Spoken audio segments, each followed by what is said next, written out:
ठाकरे बंधूंच्या मेळाव्यानंतर परिवहन मंत्री प्रताप सरनाईकांनी टीकेची झोड उठवली। एकनाथ शिंदेंना लिहिलेल्या भावनिक पत्रात ठाकरे बंधूंवर टीका केली। 19 वर्षांपूर्वी मराठीच्या मुद्द्यावर राज वेगळे झाले, आता एकत्र कसे? मराठीसाठी एकत्र आलो म्हणतात, मग वेगळे कोणासाठी झाले होतात?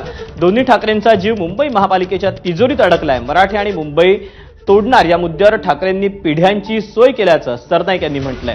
बाळासाहेबांचे विचार आणि कार्य तुम्ही पुढे नेताय अशी शिंदेंबद्दलची भावना सरनाईक यांनी व्यक्त केली।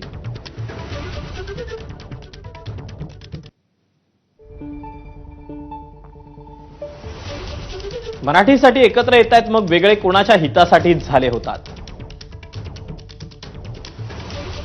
महापालिका निवडणुकीवर डोळा ठेवून ठाकरे एकत्र येत आहेत।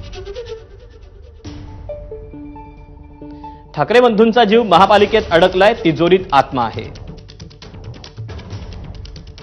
उबाटाचे राजकारण अत्यंत खोटारडं, स्वार्थी आणि विश्वासघातकी आहे। उबाटानं आजवर मुंबई आणि मराठी माणसांना टोपी घालण्याचंच काम केलं। मराठीचे कैवारी किंवा ठेकेदार असा आव आणणाऱ्यांनीच मराठीचं नुकसान केलं, अशी टीका सरनाईक यांनी केली आहे।